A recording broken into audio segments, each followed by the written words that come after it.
안녕하세요. 행복씨앗입니다. 오늘도 시장을 정리하면서 하루를 마무리하는 시간을 가져볼까 합니다. 오늘 우리 코스피 코스닥 시장은 하락 마감을 했습니다. 코스피는 0.15% 하락 마감을 했고, 그리고 코스닥은 0.93% 하락 마감을 했습니다.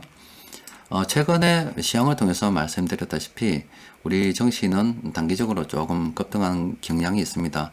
또 그리고 해외 시장도 단기적으로 급등한 경향이 있어요. 또 그와 더불어서 실물 경기와 그리고 우리 부동산 또 그리고 주식 시장은 전혀 다르게 놀고 있기 때문에 언제든지 이 주식 시장은 과열 그리고 거품 논란이 일어날 수가 있고, 또 그런 논란의 어떤 이론적인 근거는 굉장히 타당하다고 볼 수가 있겠죠.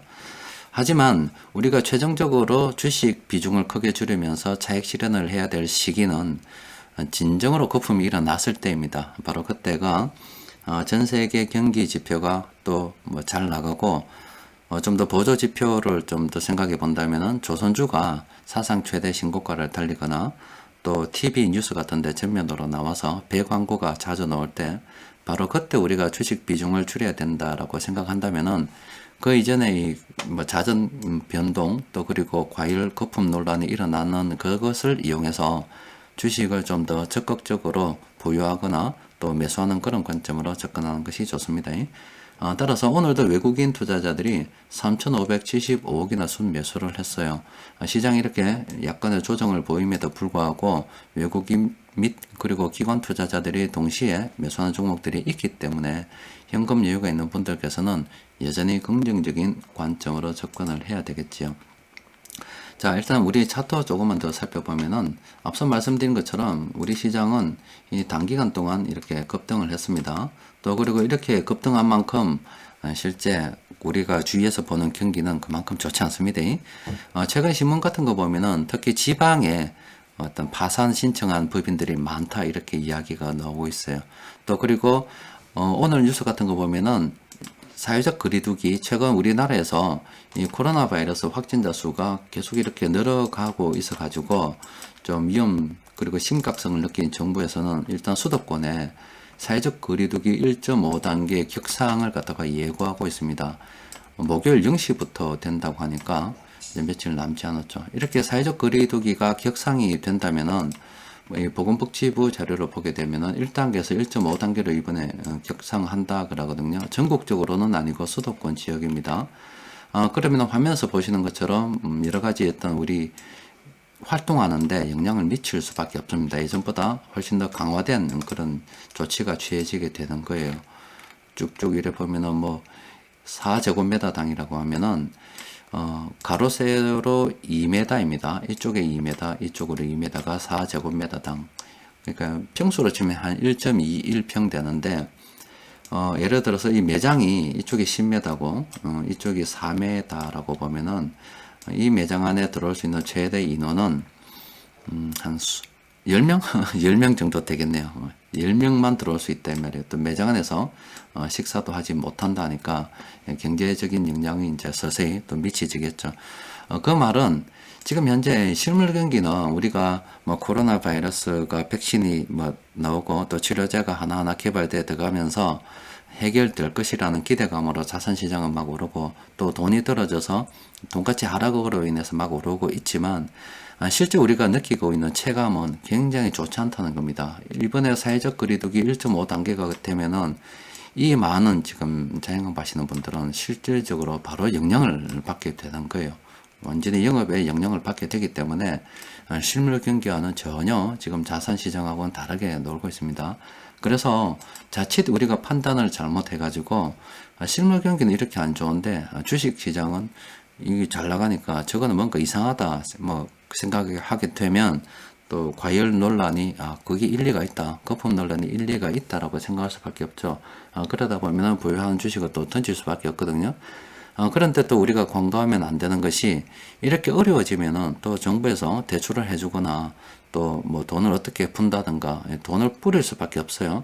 그럼 돈의 가치가 또 하락한다는 것을 우리가 또 동시에 고려를 하고 있어야 됩니다. 여튼 우리는 오늘 외국인들이 매수한 종목, 그리고 최근에 외국인들이 매수한 종목을 바라보면서 우리가 가야 할 최종 목적지가 아직 멀다, 주식시장에서 거품 이야기하기는 아직 너무 이르다는 관점으로 보면서 그간 우리가 매수하고 싶었던 종목들이 있잖아요. 그게 많이 떨어진다면은 매수 관점으로 계속 접근하는 것이 좋습니다. 좀 지금 이 시점은 주간이 좀 필요한 시점이라 그렇게 볼 수가 있겠습니다. 자, 오늘 시장 수급을 보면은 기관들이 대부분 이렇게 팔았습니다. 그럼에도 불구하고 외국인 투자자들은 이런 업종 오늘도 매수했습니다. 운송장비, 전기가스업, 화학, 기계, 의약품, 비금속, 광물 이런 업종 외국인들이 매수했는데 이 중에서 전기가스 업종은 외국인하고 기관들이 동시에 매수했다 아닙니까? 그렇기 때문에 우리가 투자를 할 때 내비처럼 이래 회딱회딱 바뀌는 게 아니고 한 가지 방향을 딱 정했으면은 그 방향이 어떻게 끝이 날 때까지는 그냥 꾸준히 들고 가는 겁니다. 그러니까 오늘도 매수할 종목이 상당히 많다라고 볼 수 있죠. 오늘 세력들이 동시에 매수한 종목뿐만이 아니라 최근에 그간 코로나 바이러스로 인해서 피해를 본 업종이나 업종 속의 종목들이 있잖아요. 그런 종목들이 오늘 또 많이 하락했어요. 실제 시장이 이렇게 조정되면 하락할 수밖에 없잖아요.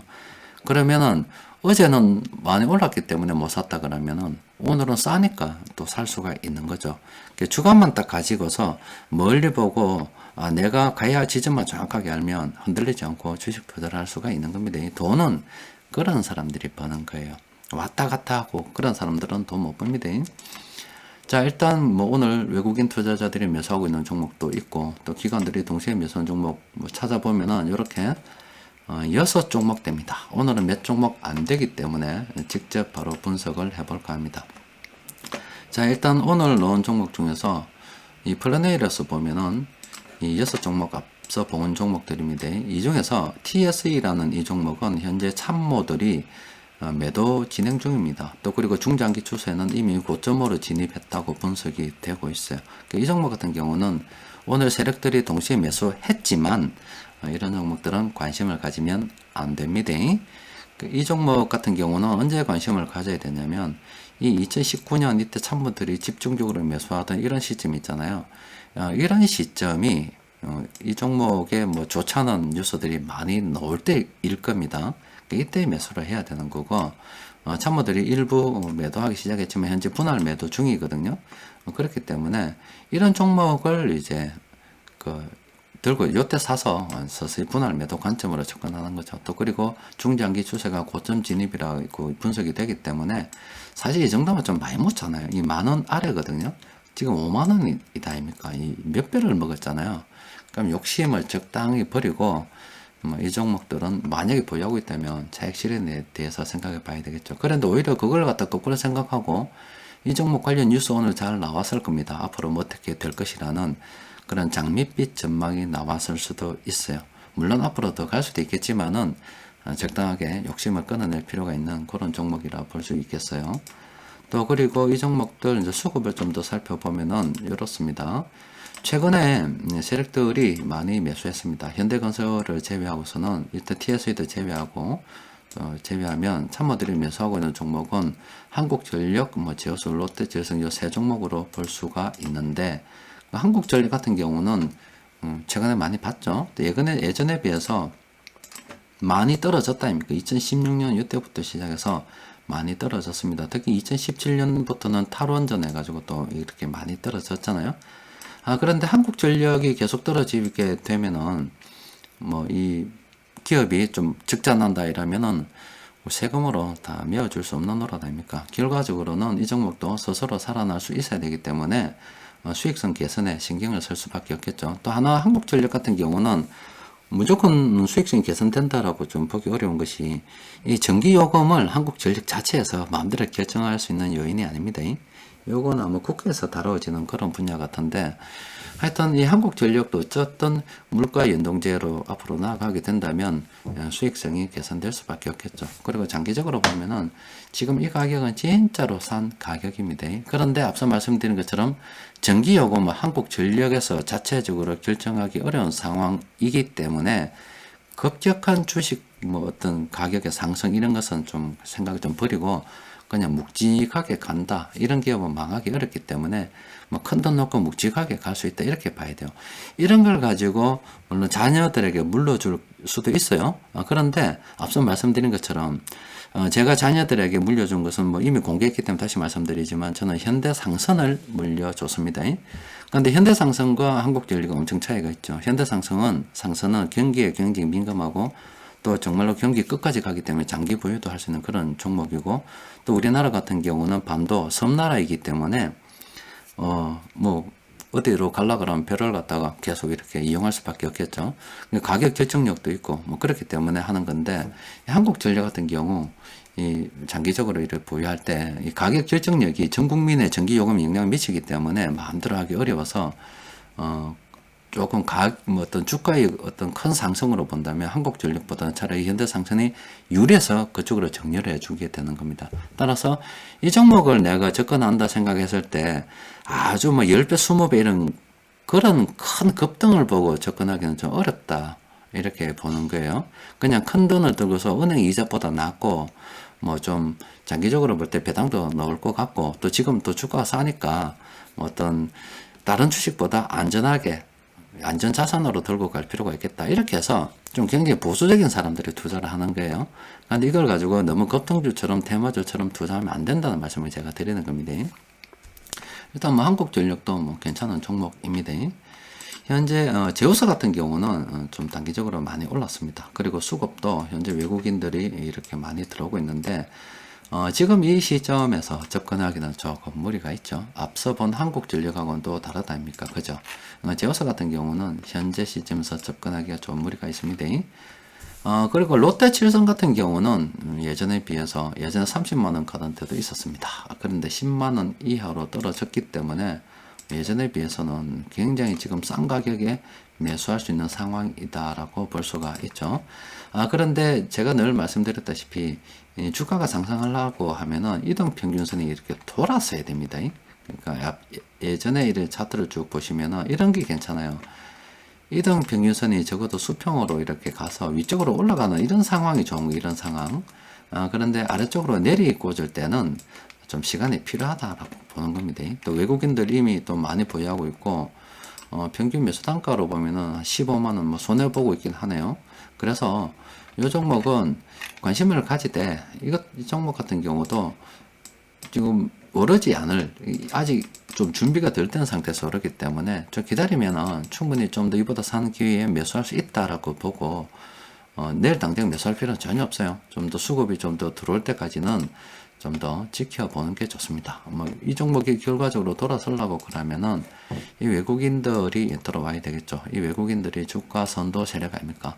이 외국인들이 오늘 들어왔는데 이 연속적으로 들어올지에 대해서 생각해 봐야 되는데, 어쨌든 외국인 투자자들 평균 매수 단가가 15만 3천 원 정도 되니까, 현재 저가가 9만 6천 원 정도 되니까 뭐 지금 사도 얼마든지 외국인 투자자들보다는 유리한 가격의 주식을 매수하게 되는 거죠.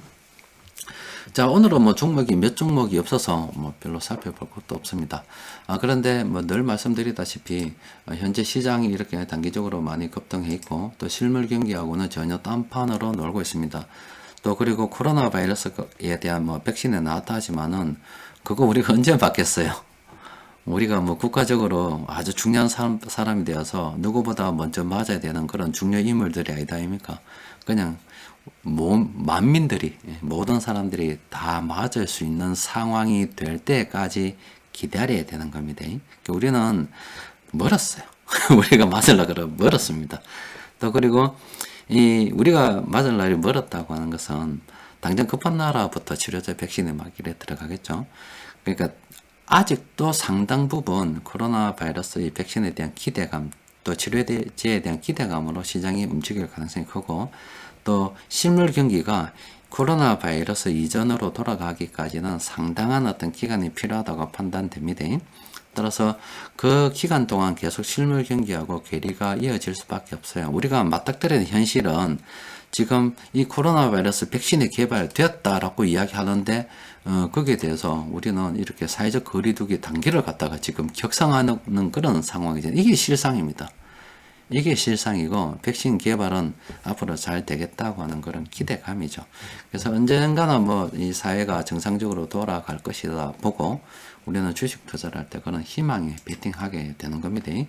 아무쪼록 뭐 늘 말씀드렸다시피 우리가 최종적으로 가야 할 지점이 정해져 있다 그러면은 그 중간에 이렇게 조정이 되고 흔들릴 때마다 주식을 싸게 이렇게 매수할 수 있는 기회로 삼아서 그냥 이번 한 번뿐이다 생각하고 우리 사행에서 이렇게 뭐 정부 그리고 중앙은행이 나서서 돈을 갖다가 무제한으로 푸는 이런 상황은 사다 보면 정말로 맞이하기 힘든 두 번 다시 안 올 기회라 보고서 그냥 이때는 그냥 기다리는 겁니다. 투자는 좋은 시점에 투자하는 것도 투자고 또 그리고 맞아요. 차익 실현해야 되는 것도 투자입니다. 그래서 현금으로 내가 손에 쥐어야 되는 거예요. 그것도 투자인데 그 과정의 기다림이라는 과정도 굉장히 필요합니다. 또 그리고 그 과정에 우리가 좀 더 수익을 많이 내기 위해서 뭐 순환매하는 것도 좀 필요하고 돈이 한참 뭐 항상 준비된 상태에서 투자하는 게 아니다 아닙니까?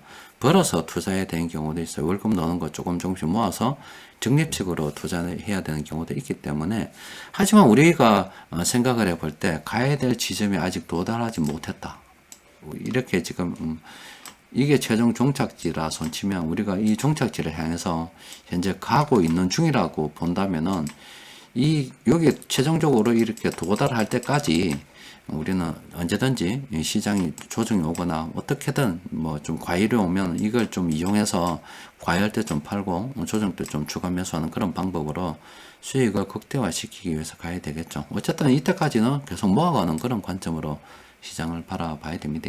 아직도 갈 길이 머니까 중간중간에 뭐 고점, 뭐 과열, 뭐 또 뭐 걱정스러운 목소리로 뭐 실물 경기하고 너무 동떨어져 있어서 이건 위험하다. 뭐 별소리가 다 나오겠지만 진짜 위험한 거는 모두가 좋다 할 때 위험한 거지. 사람들이 위험을 감지해서 미리 대비를 하고 있을 때는 그렇게 위험한 때가 아닙니다. 모두 다 좋다 할 때 불현듯 날라와서 빠마대기를 때리는 게 위험입니다. 그 전까지는 그냥 계속 부유 관점으로 접근하시는 게 좋겠습니다. 자, 오늘은 또 여기까지 정리해 놓고 내일 장중에 또 뵙도록 하겠습니다. 이상입니다.